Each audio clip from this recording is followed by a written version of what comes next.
Thorrur municipality election సందర్భంగా BRS పరిచిన అభ్యర్థిగా దయాకర్ రావు గారి ఆశీస్సులతో 5వ వార్డులో నేను ప్రచారం చేస్తున్నాను.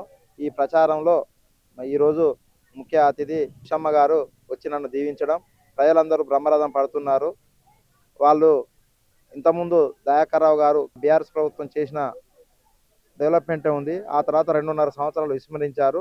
కాబట్టి ఖచ్చితంగా మీకు ఓటేసి ఇక ముందు జరిగిన తప్పు ఇంకోసారి జరగకుండా మిమ్మల్ని కంటికి రెప్పలా కాపాడుకొని మీకు అత్యధిక మెజార్టీ ఇచ్చి ఆశీర్వదిస్తామని చెప్పడం జరిగింది. ఇప్పుడు మహిళలకు స్కూటీలు ఇస్తారన్నారు, ఆడపిల్లలకు. అవి వాళ్ళు ఫెయిల్ చేసుకున్నారు, మాకు ఇవ్వలేదు అంటున్నారు. 12,000 రూపాయలు కూలీలకు ఇస్తారన్నారు సంవత్సరానికి, అవి ఇవ్వలేదు. 2,000 రూపాయల పింఛన్ను 4,000 రూపాయలు చేస్తారన్నారు, అది లేదు. ఇలాంటి అన్ని ప్రతి దాంట్లో కూడా మోసపూరితమైన హామీలు ఇచ్చి మమ్మల్ని ఓటు వేసే విధంగా చేశారు. అన్నిట్లో ఫెయిల్ అయ్యారు. కాబట్టి ఖచ్చితంగా మేము ఈసారి గతంలో బీఆర్ఎస్ డెవలప్ చేసింది కాబట్టి ఇప్పుడు కూడా మీకే మేము సపోర్ట్ చేస్తున్నాం.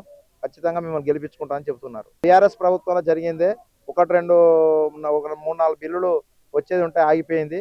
ఆ తర్వాత ప్రభుత్వం మారిపోయింది. అవి కూడా వచ్చి ఉన్నా కూడా శాంక్షన్ చేసినా కూడా పనులు కాకుండా పోయినాయి. ప్రభుత్వం విఫలమైపోయింది. ఒక 4 రోడ్లు ఉన్నాయి. ఇక్కడ రిక్షా కాలనీ ఉంది. రిక్షా కాలనీలో ఏ విధమైన పని జరగలేదు.